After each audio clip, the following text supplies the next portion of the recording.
Hola a todos y todas, soy Julia Salvador, profesora de Biología del Centro de Estudios Luis Vives. Hoy voy a resolver el modelo de examen para la modalidad de BAU del 2023. Para ver las soluciones os voy a remitir a nuestra página web. Como veis aquí, nos vamos a recursos, también lo podéis hacer el acceso desde el blog. Pinchamos en exámenes resueltos y aquí donde dice modelos de exámenes resueltos de selectividad EBAU, pues nos vamos a 2023 y al examen de biología. Voy a poner más grande. Bien, una vez visto dónde está, empezamos a solucionarlo. Bien, vamos a ver. El modelo de EBAU de este año sabemos que son 10 preguntas. 5 en la opción A, 5 en la opción B, pero que podemos escoger 5 preguntas de cualquiera de las opciones. No tienen que ser la opción A o la opción B. ¿Vale? Entonces vamos a ir resolviendo una por una y luego, si fuera el examen original, pues escogeríamos aquellas que nos parecerían más fáciles. Bien, como siempre hay que hacer una previa lectura que ya hemos hecho, entonces empezamos con las soluciones. La primera me dice, en relación a los procesos de división celular, y me ponen unas imágenes. A. Identifique el proceso representado en el esquema adjunto, indique cuál es la función biológica de este proceso. B. Identifique los elementos señalados con los números 1, 2 y 3 y razone en qué tipo de células eucariotas tiene lugar el proceso del esquema. Y C, nombre y describa brevemente los procesos que tienen lugar en las fases A y C. Vale. Volvemos y dice, identifique el proceso representado en el esquema adjunto, indique cuál es la función biológica de este proceso. Bueno, pues yo estoy viendo una serie de células y en ellas estoy viendo que se está produciendo una división celular donde parto de una célula que por lo que veo aquí tiene 4 cromosomas y al final va a tener otros 4 cromosomas, o sea que la dotación genética va a ser igual al principio que al final. Eso me induce a pensar que se trata de una mitosis, es la representación de una mitosis y citocinesis, porque la mitosis acabaría en la etapa de telofase y luego la citocinesis es la etapa de la división del citoplasma. Vale, pues ya sabemos qué es. ¿Por qué se produce esta función o cuál es la función biológica? Bueno, pues el crecimiento tisular y la regeneración. Evidentemente, si las células se estropean, si tenemos un problema en las células, se tienen que regenerar con esa multiplicación. Y luego las células y los organismos, los seres vivos, vamos creciendo y entonces ahí se tiene que hacer un crecimiento tisular. Esa es la función, una de las funciones principales de la mitosis. También es el reparto, el asegurarse que las células que están saliendo nuevas tienen la misma dotación genética que la célula de partida. Bien. Con respecto a la opción B, dice, indique los elementos señalados con los números 1, 2 y 3 y razone en qué tipo de células eucariotas tiene lugar el proceso. El 1 está marcando la membrana plasmática, el 2 los centriolos que están formando el centrómero y la 3 el surco contráctil, que es el que va a hacer que esas dos células aparezcan esas dos células nuevas. Evidentemente nos encontramos ante células animales y el motivo es muy sencillo. Hay centriolos, no hay pared celular como en el caso de las células vegetales. Y bueno, pues al haber centriolos también se encuentra el uso astral, se forma el áster. Estas fibras periastrales van a dar el áster. Entonces podemos decir efectivamente que lo que está ocurriendo es que se trata del dibujo, el esquema de una célula animal en división, porque tiene el uso mitótico astral y porque no tiene pared celular y poco más, y por el surco contráctil también. C. Nombre y describa brevemente los procesos que tienen lugar en las fases A y C. Vamos a ver cuáles son las fases A y C. A. es la profase, C es la anafase. ¿Qué es lo que ocurre principalmente en la profase? Se va desapareciendo la membrana del núcleo, se duplican los centriolos y se van a ir colocando en los polos, es decir, en los extremos de la célula. Se va a producir la condensación del ADN y se van a ver ya los cromosomas metafásicos. ¿Por qué? Pues porque tenemos 2 cromátidas por cada cromosoma y desaparece el nucleolo. Esas son las cosas más importantes que suceden durante la profase. En la anafase, pues vemos que los cromosomas metafásicos se rompen. Va creciendo la célula y entonces el huso mitótico va arrastrando, va tirando y eso hace que las cromátidas se separen. Al final del proceso, en una anafase tardía, pues lo que va a ocurrir es que desaparecerá también el cinetocoro y por lo tanto irá desapareciendo el huso. El cinetocoro son esas fibritas que van a imbricar, que van a permitir que los cromosomas se unan al huso mitótico durante la división. Entonces, al final de la anafase desaparece también el cinetocoro. Bien. Pregunta 2. Dice, en relación con los monosacáridos, defina brevemente e indique a qué son debidas las siguientes características: estereoisomería, isomería óptica y carbono anomérico. Esa es la A. B. Indique 2 características de la molécula beta-D+-glucopiranosa con conformación cis. Bien, pues vamos a ver, la primera parte de esta pregunta son definiciones, ¿vale? ¿Qué es una estereoisomería? Pues es un tipo de isomería óptica en la cual los compuestos van a tener la misma fórmula empírica, pero distinta disposición espacial, de tal manera que nos vamos a fijar en lo que son los carbonos quirales o carbonos asimétricos, que tienen los 4 sustituyentes diferentes entre sí, y eso es lo que hace que tengamos estereoisómeros también distintos. Decimos que son especulares, pero no superponibles. Con respecto a la isomería óptica, que nos ha salido en la primera definición, ¿qué es la isomería óptica? Pues es la capacidad que tienen algunas moléculas, en este caso los monosacáridos, de diferenciar 2 isómeros diferentes. ¿Por qué? Porque se desvían teniendo en cuenta la luz polarizada, de tal manera que si se desvían hacia la derecha serían los destrógiros y si se desvían hacia la izquierda serían levógiros.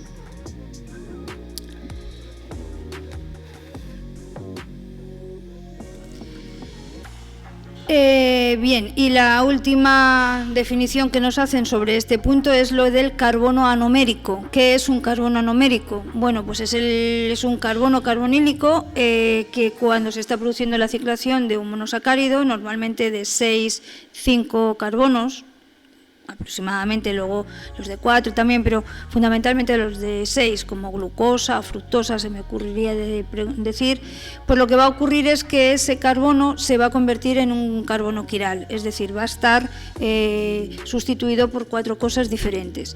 Y bueno, pues son los encargados a partir de ahí de formar los enlaces O-glucosídicos de los monosacáridos.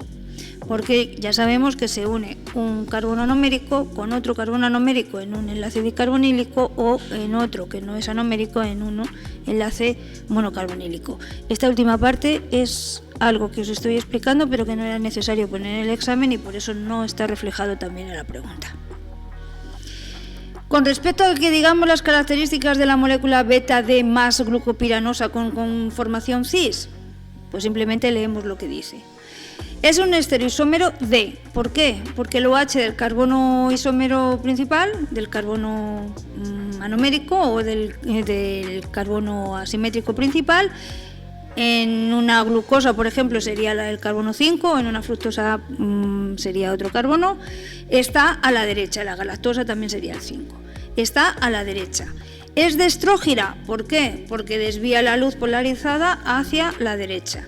Es beta, ¿por qué? Pues porque cuando ya estamos en esa molécula de glucosa ciclada, el OH del carbono anomérico queda por encima del plano en la proyección de Howard.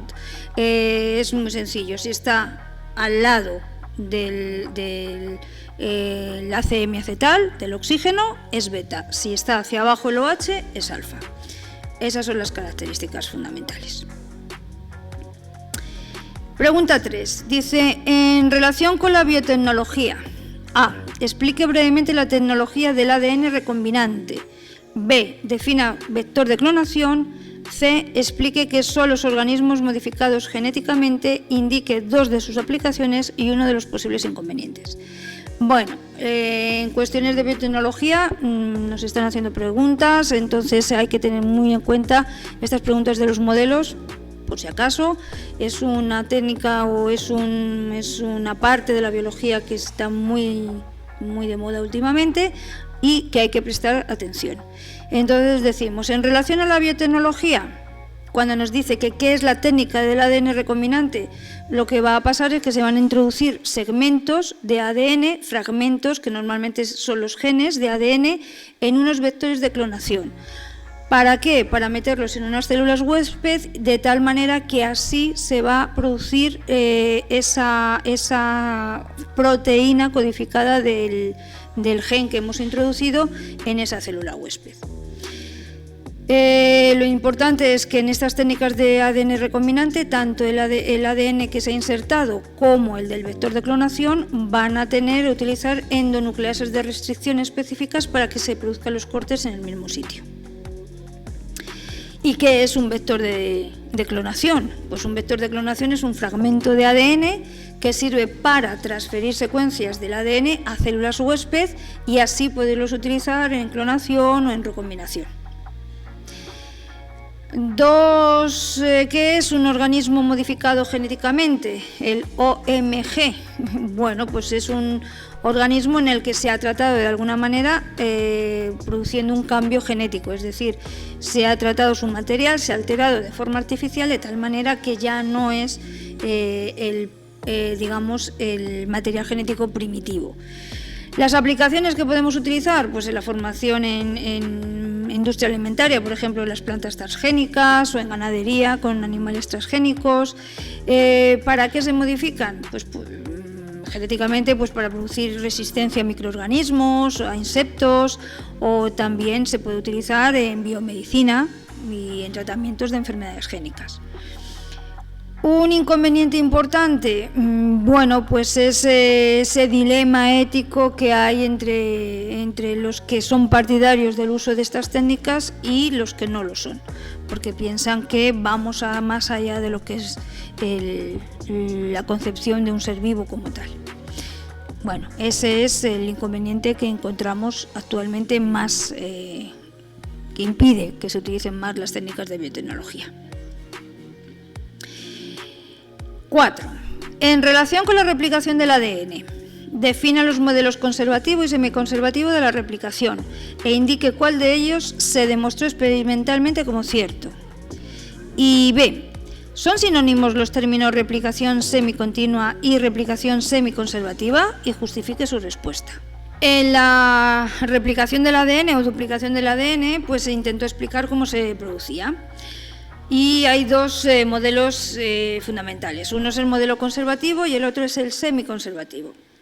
¿En qué consiste el conservativo? Bueno, pues que cuando se está replicando el material genético se va a obtener una molécula de ADN, una doble hélice, totalmente nueva a partir de una ya preexistente. De tal manera que siempre que se produzca esta duplicación tendremos molécula de ADN nueva, molécula de ADN vieja. Es como si hiciéramos una fotocopia. Posteriormente, y gracias a los experimentos que se realizaron con nitrógeno pesado, se demostró que el modelo que realmente sigue la replicación del ADN es el modelo semiconservativo. De tal manera que aquí lo que va a ocurrir es que el ADN se abre en burbujas y entonces se van copiando las 2 hebras del ADN a la vez. Por una parte vamos a tener una hebra continua y por otro lado vamos a tener una hebra discontinua. De tal manera que al final del proceso obtendremos 2 nuevas moléculas de ADN en la que tendrán una hebra antigua y una nueva, una hebra antigua y una nueva. Y como repito, este es el que se demostró experimentalmente. Luego, la replicación del ADN se ha comprobado que es semiconservativa. Con respecto a la pregunta B, que nos dice si son sinónimos la replicación semicontinua y la replicación semiconservativa, no, no son sinónimos. Lo que significa la replicación semicontinua es lo que os explicaba antes en el apartado anterior, cuando teníamos la replicación semiconservativa, en donde se va a crear una hebra nueva y otra hebra, dos hebras nuevas a partir de las dos antiguas. ¿Qué es lo que va a ocurrir? Que tenemos en un primer momento, esta sería nuestra burbujita, este sería el origen, y entonces si empezamos por aquí, esta va a ser continua porque tenemos que estar rompiendo los enlaces que unen ambas cadenas. Como la dirección es esta, ¿qué es lo que está pasando? En la otra hebra, que es antiparalela, por lo tanto en dirección contraria, en sentido contrario, hay que estar esperando a que se abran estas dos cadenas, se rompan esos puentes de hidrógeno que las mantienen unidas para que se pueda sintetizar, para que se pueda replicar. Por eso decimos que es semiconservativa, porque sale una hebra nueva y otra, una hebra nueva y una vieja, una nueva y una vieja, y es semicontinua porque por un lado nos sale una hebra continua y por el otro lado nos sale una hebra discontinua que está formado por los fragmentos de Okazaki. Y ya por último, indicar 3 enzimas claves que participan en el mecanismo molecular de la replicación del ADN. Bueno, pues entre otras, podríamos decir la helicasa, que son las que rompen los puentes de hidrógeno, la ADN polimerasa, 1, 2 y 3, la 3 es la polimerizante, la ADN primasa, que es la que crea el cebador, pero también podemos decir la RN primasa, la ADN ligasa, las topoisomerasas. Simplemente nos preguntan 3, pues dentro de este grupo escogemos 3. Pregunta A5. Con relación a los procesos metabólicos. A. Con respecto a las cadenas de transporte electrónico, relacione cada proceso metabólico de la columna de la izquierda con uno o más procesos de la columna de la derecha. Esto quiere decir que tengo 6 procesos y 4 procesos en la otra cadena. ¿Esto qué significa? Que alguno de ellos se va a repetir. Vamos a leerlo detenidamente. 1. Cadena cíclica fotosintética. 2. Cadena cíclica fotosintética. 3. Quimiosíntesis. 4. Fotosíntesis bacteriana. 5. Fotosíntesis de cianobacterias. Y 6. Cadena electrónica mitocondrial. En la otra columna tenemos fotólisis del agua, síntesis únicamente de ATP, obtención de NADPH y ATP y obtención de NADH y ATP. Bien. Pues vamos a ver, cadena cíclica fotosintética. En la cadena cíclica solo se forma ATP, luego es 1B. 2. Cadena acíclica fotosintética. En este proceso se van a producir 2 cosas importantes, o 3 cosas importantes, lo que pasa que aquí me engloban 2 en una, que es, por un lado, la fotólisis del agua, 2A, y por el otro la obtención de NADPH y ATP, así que 2C. 3. Quimiosíntesis. En la quimiosíntesis solamente se obtiene NADH y ATP, así que es la D. 4. Fotosíntesis bacteriana, pues igual. En la fotosíntesis bacteriana pues se obtiene NADH y ATP. 5. Fotosíntesis de cianobacterias. Estas van a realizar pues igual que la cadena cíclica, fotólisis del agua y obtención de NADPH y ATP. Y por último, cadena electrónica mitocondrial, pues la B, síntesis únicamente de ATP, ¿vale? Es la que se juntaba junto con la cadena cíclica. Dice, explique la diferencia entre fotosíntesis oxigénica y anoxigénica. Indique qué organismos realizan cada una. Fotosíntesis oxigénica y anoxigénica, lógicamente tiene que ver con la utilización o no de oxígeno. Entonces, en la fotosíntesis oxigénica se diferencia porque el dador de electrones que va a hacer que se recupere el fotosistema 2 va a ser el agua. Por eso hablamos de una fotólisis del agua y como consecuencia de ello se va a liberar el oxígeno. En la anoxigénica, la molécula que es dadora de electrones no es el agua, sino que puede ser cualquier otro compuesto inorgánico, como puede ser el sulfuro de hidrógeno. ¿Y organismos que realizan cada una de ellas? Pues la fotosíntesis oxigénica la llevan a cabo las plantas superiores, las algas, las cianobacterias, y la anoxigénica, pues bacterias del azufre o bacterias purpúreas. Cualquiera de ellas también sería válida. Bueno, nos vamos a las preguntas de la denominadas B, lo que antes se llamaría opción B. B1. Dice, en relación con las membranas celulares, indique el tipo al cual pertenecen las siguientes biomoléculas y su función en relación a las membranas celulares. Por un lado tenemos colesterol, gangliósidos, inmunoglobulinas y citocromos. Bien, A. Colesterol es un lípido no saponificable que se encuentra en las células animales exclusivamente y se encarga de darle fluidez y a la vez un poco de rigidez de estructura a la membrana. Y bueno, pues también sirve pues para una mejor adaptación a los cambios de temperatura, por ejemplo.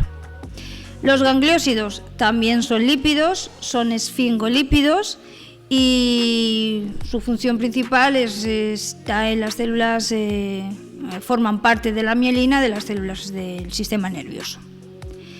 Las inmunoglobulinas pues son proteínas que tienen una función defensiva, son lo que llamamos anticuerpos. Están creados por los linfocitos B y lo que van a hacer es reconocer a los antígenos para luego su destrucción.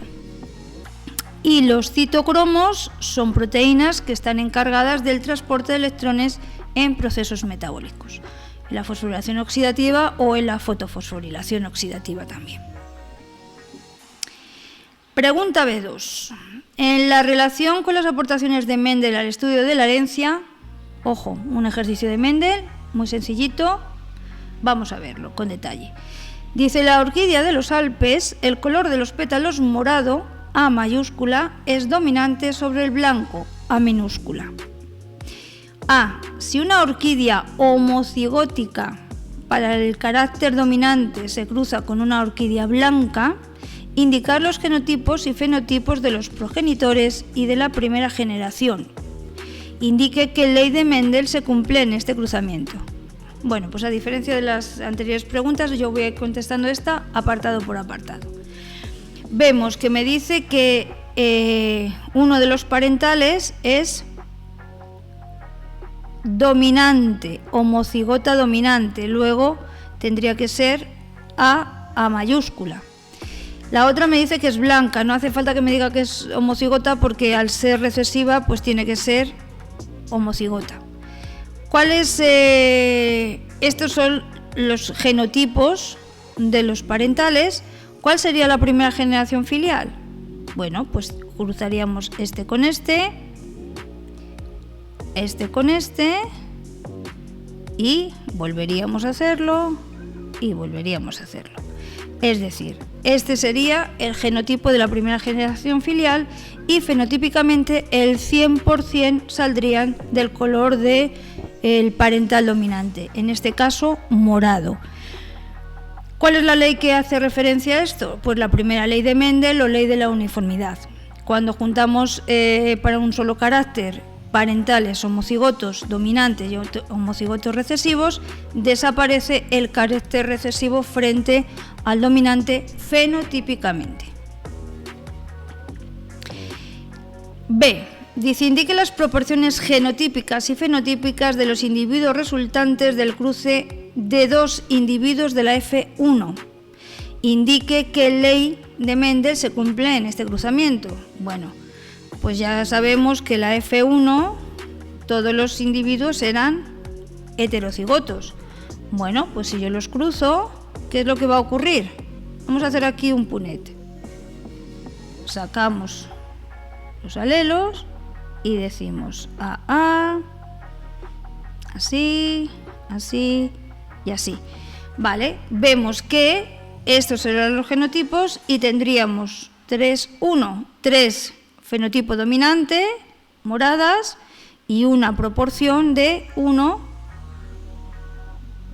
de fenotipo recesivo. Como nos están diciendo las proporciones, pues serían 3/4, 1/4. La ley a la que hace referencia es la segunda ley de Mendel, en donde nos explica que una vez que se juntan dos individuos de la primera generación filial resultante de una parentales que eran homocigotos para ambos, tanto dominante como recesivo, aparece en este caso, vuelve a aparecer el fenotipo recesivo en una proporción inferior a la proporción dominante, pero ya vuelve a aparecer. C. Enuncie la tercera ley de Mendel y explique en qué tipo de genes esta ley presenta excepciones. Bueno, pues la tercera ley de Mendel es cuando ya tenemos caracteres que están asociados a dos caracteres diferentes, y entonces, bueno, pues lo que decimos es que se van a pasar totalmente de forma independiente. ¿Esto se cumple siempre? No, hay excepciones. Una vez que se descubrió a posteriori lo que es la teoría cromosómica, se comprobó que hay casos en los que cuando los genes están ligados sí permanecen en el mismo cromosoma, pero se heredan de forma independiente si están en diferentes cromosomas o muy alejados entre sí, por aquello de que se produce la recombinación genética, sobrecruzamiento.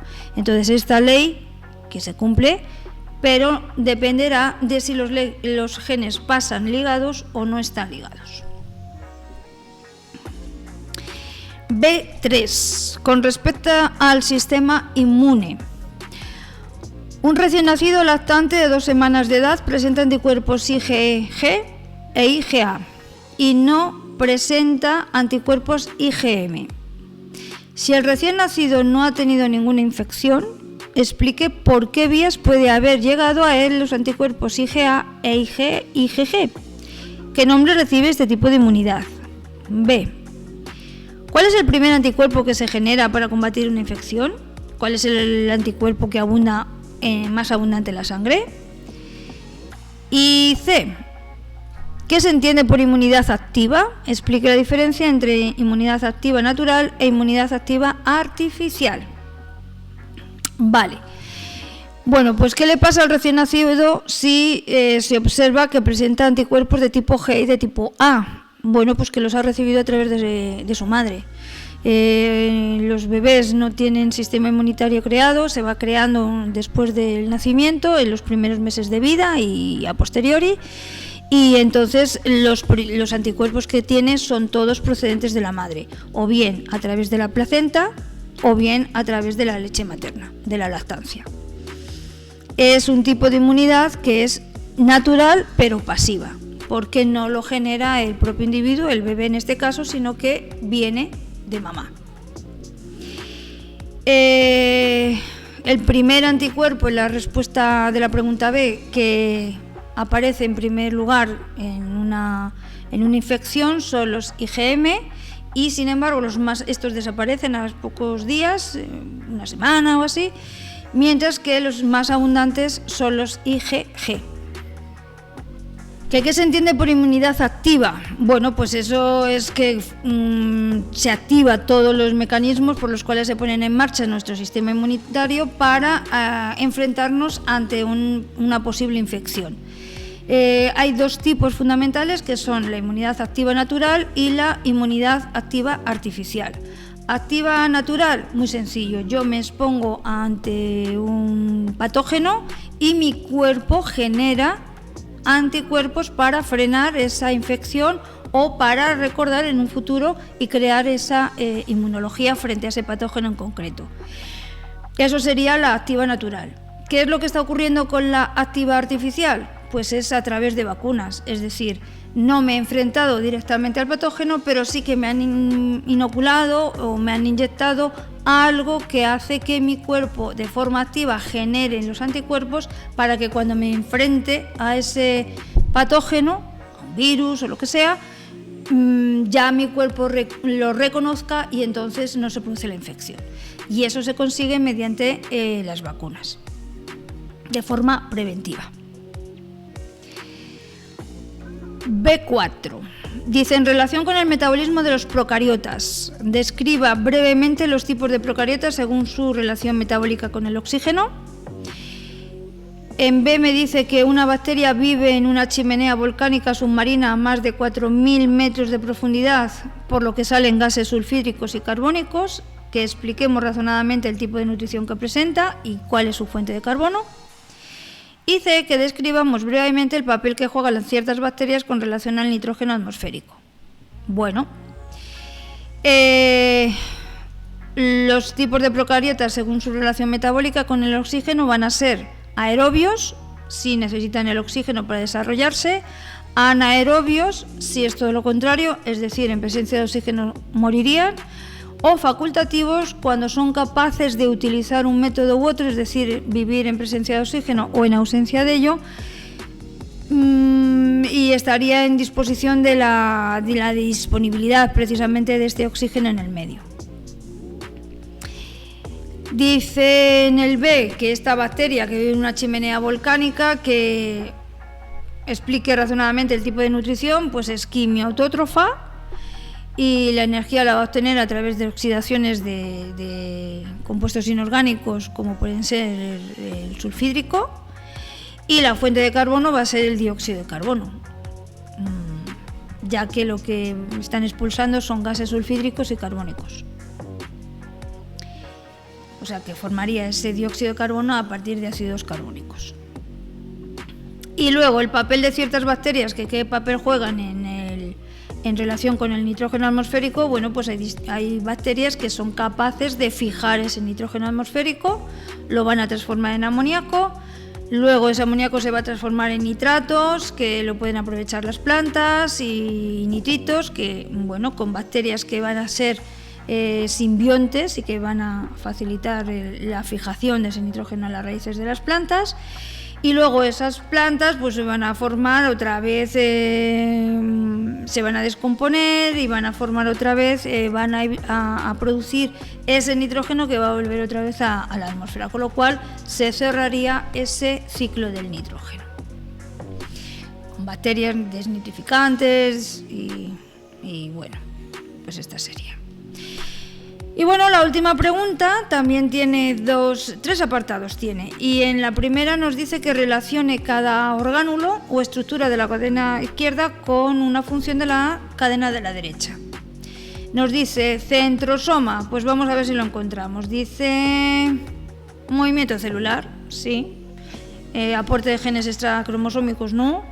Reconocimiento celular tampoco, almacenamiento no, síntesis de ARN tampoco, síntesis de proteínas no, rigidez y forma celular no, y adhesión celular pues no. Retículo endoplasmático rugoso, pues este está relacionado con la síntesis de proteínas, luego la 2F. Fimbria, la fimbria, adhesión, esos pelitos que van a tener algunas de las bacterias para fijarse a sus huéspedes. Vacuola, pues la vacuola está relacionada con el almacenamiento de sustancias de reserva, así que sería la D. Membrana plasmática. Bueno, pues la membrana plasmática la podemos colocar aquí con el reconocimiento celular. ¿Por qué? Porque la parte externa de la membrana plasmática va a tener unos receptores que reconocen a sustancias precisamente para el beneficio de la célula o no. Plásmido, esa es la A, aporte de genes extracromosómicos, se encuentra en las bacterias y son esos pequeños fragmentos o trozos de ADN ajenos al ADN principal de la bacteria y que tiene un aporte evidentemente genético. Y nucleolo, pues por descarte la última que nos queda, pero bueno, también es la que es correcta, está implicada en la síntesis del ARN. Luego nos dice que nombremos 4 orgánulos o estructuras del apartado anterior que podrían encontrarse en una célula procariota. Pues es tan sencillo como buscar aquellas que son de procariotas. Centrosoma, retículo endoplasmático rugoso, evidentemente no. Fimbria sí. Pared celular también. Vacuola no. Membrana plasmática sí. Plásmido sí y nucleolo no. Así que fimbria, pared celular, membrana plasmática y plásmido. Serían esos 4 orgánulos que están en las células procariotas. y que nombremos dos diferencias entre eubacterias y arqueobacterias. Pequeño inciso que no hacía falta poner en el examen, pero que a mí me gusta decirlo en los vídeos. Las eubacterias y arqueobacterias antes se englobaban dentro del mismo reino, ese reino que llamábamos Monera. Ahora se han visto tantas diferencias entre ambas que ya están separadas. Entonces, las eubacterias están en el reino Bacteria y las arqueobacterias en el reino Arquea. ¿Cuáles serían esas diferencias? Bueno, solamente hay que nombrar dos, ¿vale? Pero entre estas que yo os pongo se podrían contestar que la membrana plasmática es diferente. Las arqueobacterias presentan una monocapa con lípidos ramificados y mediante enlaces de tipo éter, mientras que las eubacterias presentan una bicapa con lípidos lineales y uniones éster. Su localización, pues las arqueobacterias se ha descubierto que viven en lugares muy extremos, en localizaciones muy extremas, altas temperaturas, acidez, están en los volcanes, en aguas hipersalinas, mientras que las eubacterias pues están en zonas más comunes, entre comillas, e incluso las podemos tener en nuestro propio organismo, en nuestro propio cuerpo. El ADN también puede ser una diferencia. Las arqueobacterias están asociadas a proteínas muy parecidas a histonas, por eso se dice que están asociadas a histonas, mientras que las eubacterias no. Otra diferencia, las eubacterias solo tienen un tipo de ARN polimerasa, mientras que las arqueobacterias pues tienen varias.